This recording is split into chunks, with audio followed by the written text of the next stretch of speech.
Shalom Bapak Saudara yang dikasih Tuhan. Puji Tuhan, senang kita bisa berjumpa kembali. Saya percaya kita semua mengalami berkat Tuhan, kasih karunia Tuhan. Hari ini hari Minggu, hari beribadah. Saya percaya semua kita sudah mengalami sukacita waktu kita memuji menyembah Tuhan dan juga mendengarkan firman Tuhan. Nah, hari ini kita akan sama-sama belajar firman Tuhan kembali, melanjutkan yang sudah kita pelajari kemarin. Judul khotbah saya adalah Tuhan Penolongku. Teks kita adalah dari Mazmur 121. Kemarin kita sudah belajar ada 4 karakteristik pertolongan Tuhan. Yang pertama, pertolongan Tuhan itu tersedia setiap saat, karena Tuhan itu tidak pernah terlelap, tidak pernah tertidur. Dia beyond the creation, dia ada di luar dimensi waktu, sehingga dia bisa menolong kita setiap. Tapi Tuhan mengharapkan iman, dan kita sudah pelajari dari Lukas 18 bahwa iman itu tidak jemu-jemu, sama seperti seorang janda yang meminta perkaranya dibela oleh hakim, dia tidak jemu-jemu meminta. Kita perlu tidak jemu-jemu datang, sehingga waktu Tuhan lihat iman timbul di hati kita, dia akan menjawab apa yang kita rindukan, dia akan menolong kita. Lalu yang kedua, pertolongan Tuhan itu menyeluruh, artinya Tuhan sanggup menolong kita dalam segala hal, tidak seperti manusia yang terbatas. Mungkin mereka mau menolong kita, tapi dalam hal tertentu mereka tidak mampu. Tapi Tuhan kita, dia maha kuasa, dia sanggup menolong kita dalam segala hal. Lalu yang ketiga, pertolongan Tuhan itu kekal. Mungkin sebagian kita berkata, saya tidak perlu ditolong orang, saya punya banyak resource, saya bisa menghadapi masalah sendirian.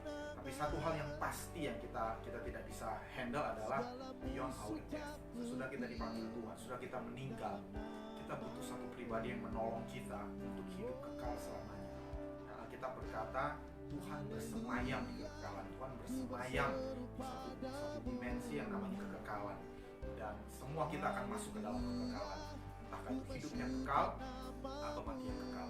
Semuanya pastikan kita punya Tuhan Yesus sebagai penolong kita yang akan menolong kita di kekekalan. Dan yang terakhir, kemarin kita sudah pelajari bahwa pertolongan Tuhan itu akan meneguhkan kita dalam kehendak.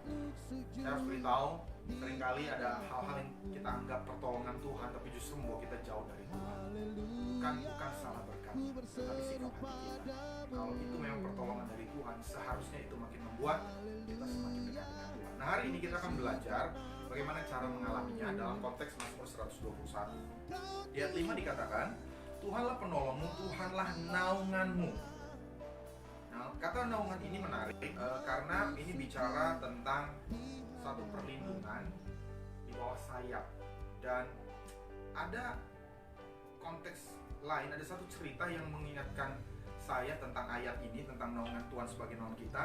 Di Rut pasal 3 ayat yang ke-9, bertanyalah ia, kita buka sama-sama Rut pasal 39, bertanyalah ia, siapakah engkau ini? Jawabnya, aku Rut hambamu, kembangkanlah kiranya sayapmu melindungi hambamu, engkau seorang kaum yang wajib menebus kami. Jadi ini cerita tentang Rut yang kemudian ditebus oleh Boas. Nah, Bapak Saudara, dalam budaya Yahudi ada satu tradisi yang disebut penebusan. Jadi seorang pria itu berkewajiban untuk menikahi janda atau istri yang ditinggal mati oleh seorang saudara laki-lakinya. Tujuannya adalah supaya nanti waktu si istri ini melahirkan anak itu akan meneruskan nama si almarhum. Nah, tradisi ini dimiliki oleh Yahudi dan ini yang dialami oleh Rut. Dia menikah dengan seorang Yahudi, lalu kemudian suaminya meninggal, lalu kemudian dia menikah dengan Boas. Dan kata menaungi ini konteksnya tepat dengan waktu dipakai dalam Boas itu menaungi Rut di dalam sayapnya, kalau dalam ayat ini dikatakan. Nah, latar belakangnya seperti ini, saudara. Suatu kali ada kelaparan di Israel di zaman hakim-hakim, lalu kemudian ada satu keluarga Elimelech pergi meninggalkan Bethlehem, kampung asal mereka, lalu pindah ke Moab. Sesudah sekian lama, kemudian Elimelech meninggal, tinggal Rut dan 2 anaknya, Mahlon dan Kilion. Lalu kemudian Mahlon dan Kilion menikah dengan perempuan Moab, Rut dan Orpa dan Rut. Nah, sesudah 10 tahun, Mahlon dan Kilion juga meninggal, sehingga tinggal Naomi, Orpa dan Rut. Lalu sesudah beberapa lama, Naomi mendengar bahwa Tuhan sudah memberkati Bethlehem. Kelaparan sudah berakhir, sehingga dia berencana untuk pulang kampung. Singkat cerita, dia suruh 2 menantunya untuk kembali ke keluarga masing-masing. Rut akhirnya, akhirnya taat kepada, mau ikut saran mertua, dia pulang kembali ke keluarganya, dia pulang kembali ke bangsanya dan kepada Allahnya. Tapi Rut dia tetap berpaut kepada Naomi. Di Rut 1 ayat 16-17 dikatakan, tetapi kata Rut, janganlah desak aku meninggalkan engkau dan pulang dengan tidak mengikuti engkau, sebab kemana engkau pergi, ke situ jugalah aku pergi, dan di mana engkau bermalam, di situ jugalah aku bermalam. Bangsamu lah bangsaku dan Allahmu lah Allahku. Di mana engkau mati, aku pun mati di sana, dan di sanalah aku dikuburkan. Beginilah kiranya Tuhan menghukum aku, bahkan atau apapun memisahkan aku dari engkau selain daripada maut. Jadi Ruth setia mengikuti Naomi kemanapun Naomi pergi. Dan singkat cerita, akhirnya Ruth kemudian menikah dengan Boaz. Boaz itu yang menjadi dari kakek buyutnya Daud, Raja Daud, yang kemudian akhirnya melahirkan Mesias. Padahal Ruth ini seorang bukan Yahudi. Nah, apa yang Ruth lakukan sehingga dia mengalami penebusan? Dia hidup dalam naungan Tuhan. Dia hidup dalam naungan Tuhan. Yang pertama, dia mendengarkan tuntunan Roh Kudus. Nah, dalam cerita ini, pribadi Naomi itu melambangkan pribadi Roh Kudus yang menuntun Ruth kepada Tuhan, kepada rencana Tuhan. Kenapa saya bisa tafsirkan seperti itu? Karena Naomi di ayat 2 ayat 20 dikatakan, sesudah itu berkatalah Naomi kepada mantunya, diberkatilah kiranya orang itu oleh Tuhan yang rela mengaruniakan kasih setianya kepada orang-orang yang hidup dan yang mati. Lagi kata Naomi kepadanya, orang itu kaum kerabat kita, dialah salah seorang yang wajib menebus kita. Jadi ada sesuatu yang Ruth tidak pahami, yang Naomi pahami. Ini bicara tentang budaya Yahudi. Nah, sebagai orang yang tidak mengenal Tuhan, kita tidak mengerti, dalam tanda kutip kalau saya katakan, mekanisme kerajaan Allah. Bagaimana keselamatan itu bisa kita alami, bagaimana berkat Tuhan itu kita alami. Nah, pribadi Roh Kudus adalah pribadi yang menjelaskan. Dia berbicara di hati kita, yang memberi pewahyuan bagaimana mekanisme kerajaan Allah, bagaimana budaya kerajaan Allah. Itu sebabnya kalau kita ingin mengalami pertolongan Tuhan, kita perlu hidup dalam tuntunan Roh Kudus. Nah, ada banyak orang bilang, aduh saya tidak terlalu mengerti pribadi Roh Kudus. Saya kenal Allah Bapa, saya kenal Tuhan Yesus. Tapi zaman ini adalah zaman Roh Kudus. Kita perlu terbuka kepada pekerjaan Roh Kudus. Kita perlu tiap-tiap hari mendengar tuntunan Roh Kudus. Nah, seringkali tuntunan Roh Kudus itu di luar pengertian kita, di luar kebiasaan kita. Contoh dalam konteks Ruth, ini tuntunan Naomi kepada Ruth. Ruth 3 ayat 3-5 dikatakan, maka mandilah dan beruraplah, pakailah pakaian bagusmu dan pergilah ke tempat pengirikan itu. Tetapi janganlah engkau ketahuan kepada orang itu sebelum ia selesai makan dan minum. Jika ia membaringkan diri tidur, haruslah engkau perhatikan baik-baik tempat ia berbaring. Kemudian datanglah dekat, singkapkanlah selimut dari kakinya dan berbaringlah di sana. Maka ia akan memberitahukan kepadamu apa yang harus engkau lakukan. Nah, bayangkan, ini mertua suruh menantu pergi ke rumah seorang laki-laki di tengah malam, masuk ke kamar tidurnya. Jangan dipakai lagi dalam konteks sekarang ya. Ini bicara tentang tuntunan Tuhan khusus. Dan ini budaya Yahudi. Ini ritualnya kalau mereka minta untuk ditebus. Tapi poin saya adalah Ruth harus belajar untuk taat kepada tuntunan yang memang berbeda dari latar belakangnya, dari tradisinya, dari pengertiannya. Dan di ayat 5 dikatakan, lalu kata Ruth kepadanya, segala yang kau katakan itu akan kulakukan. Jadi saya mendorong kita di masa-masa sukar seperti ini, di masa-masa yang tidak pasti seperti ini, mari andalkan tuntunan Roh Kudus. Lakukan apa yang Roh Kudus tuntun dalam hidup kita. Dan Roh Kudus itu menuntun kita lewat hati nurani kita. Dan percayalah, waktu kita baca firman Tuhan, lalu kemudian kita tanya Roh Kudus, dia akan bicara, dia akan menuntun kita dengan damai sejahteranya. Dan Roh Kudus akan selalu menuntun kita untuk hal-hal yang baik. Saya mau kesaksian sedikit ketika saya harus mengambil satu keputusan penting, memilih karir saya.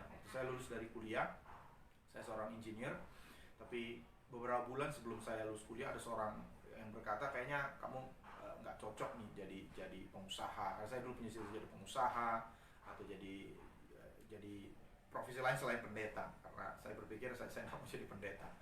Tapi ada seorang yang berkata, coba kamu tanya Tuhan, dengar tuntunan Tuhan. Dan saya ambil waktu khusus. Saya berdoa, saya baca firman Tuhan, saya tutup semua telinga kepada informasi yang lain, hanya kepada suara Tuhan. Dan selama 1 minggu itu saya fokus dan Tuhan bicara. Berita baiknya adalah Tuhan bicara waktu kita bertanya.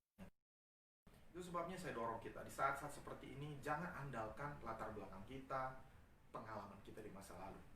Minta tuntunan Roh Kudus, maka dia akan menjamin. Kalau kita taat kepada tuntunan Roh Kudus, dia jamin dia akan tolong kita all the way. Setiap langkah yang kita ambil berdasarkan tuntunan Roh Kudus, Tuhan akan berkati. Amin.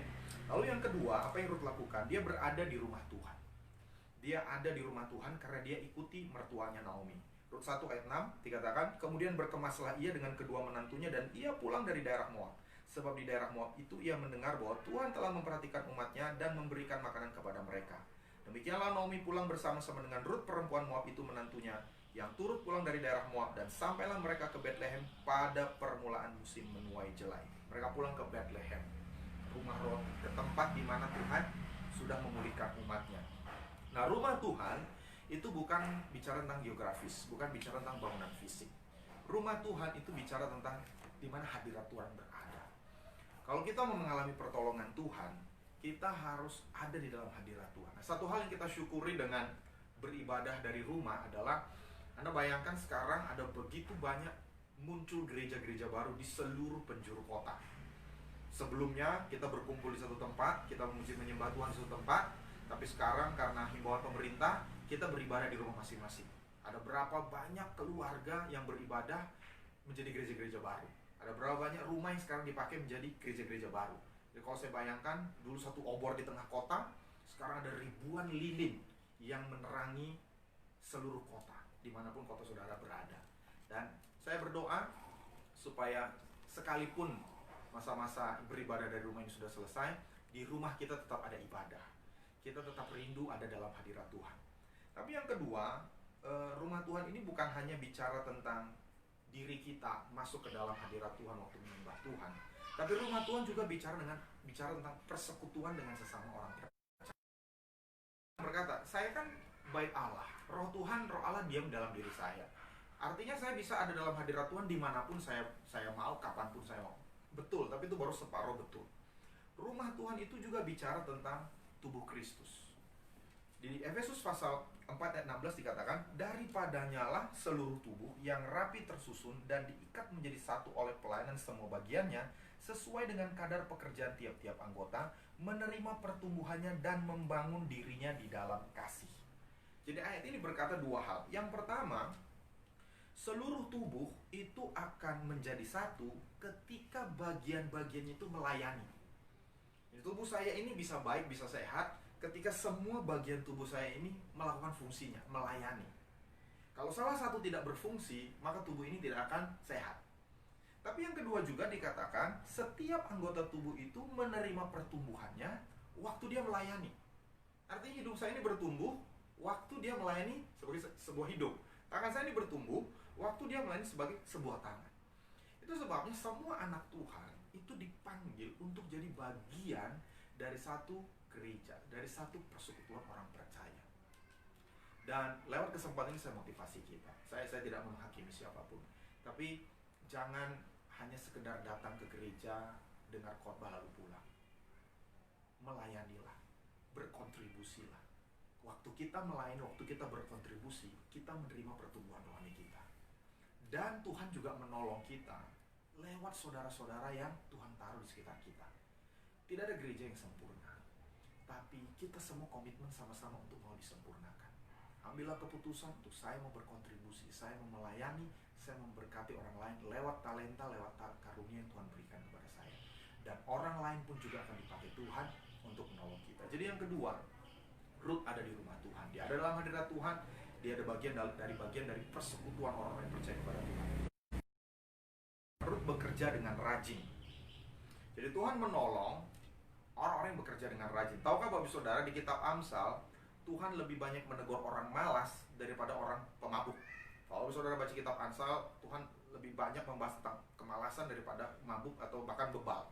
Itu sebabnya Tuhan tidak mau kita menjadi orang yang malas. Dan Rut, kenapa dia akhirnya ditebus oleh Boas? Karena salah satu cirinya adalah dia orang yang rajin.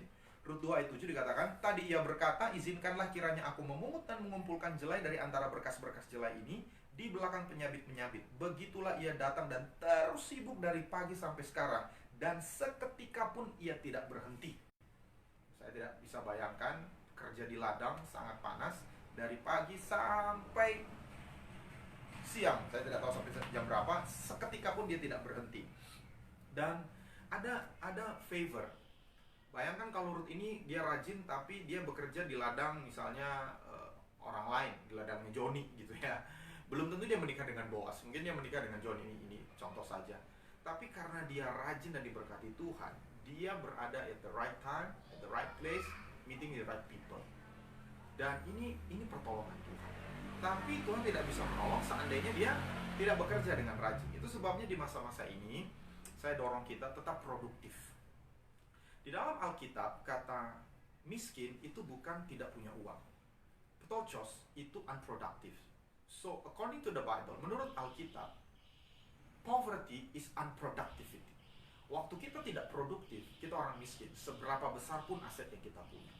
Itu sebabnya saya dorong kita, mari tetap produktif di masa-masa seperti ini. Mungkin kita bilang, apa yang saya bisa kerjakan? Lakukan yang terbaik untuk perusahaan kita, lakukan yang terbaik untuk usaha kita. Berdoa minta kreativitas dari Tuhan. Tapi yang kedua yang saya mau dorong, selain kita produktif dalam apa yang kita dipercayakan Tuhan sekarang, mari kembangkan talenta kita, karunia kita yang Tuhan berikan secara khusus. Mungkin saya tidak tahu, sebagian kita bekerja tidak sesuai dengan karunia kita, talenta kita. Nah, di masa-masa sekarang kita punya kesempatan untuk mengeksplor, untuk mengupgrade talenta kita. Kalau saudara punya bakat masak, mulai belajar misalnya ciptakan resep-resep baru. Do something. Kalau saudara seorang penulis lagu, mulai tulis lagu di masa-masa sekarang. Kalau saudara penulis buku, mulai tulis buku. Upgrade, be productive. Kenapa? Karena masa sukar ini pasti berlalu. Semua masa sukar itu akan berlalu. Masalahnya sesudah masa sukar berlalu ini, apakah kita mengupgrade diri kita? Dan hanya orang-orang yang mengupgrade dirinya yang akan naik kelas. Ada seseorang pernah berkata, keberhasilan adalah persimpangan antara kesempatan dan kesiapan. Kita akan berhasil waktu kita persiapkan diri kita, karena kesempatan pasti datang. Dan saya percaya itu datangnya dari Tuhan juga. Waktu kita sungguh berdoa, Tuhan akan berikan kita kesempatan. Dan waktu kita sudah siapkan diri, keberhasilan itu akan datang. Jadi sekali lagi, yang ketiga, saya berdoa supaya saudara masa-masa gini jangan kayak lagu gitu ya. Bangun lagi, tidur lagi, makan lagi, tidur lagi, bangun, tidur lagi. Jangan saudara ya. Saudara bangun, memuji menyembah Tuhan, rajin berdoa, Tuhan saya mau ngapain hari ini, do something. Dan serahkan sama Tuhan. Tuhan akan berkati.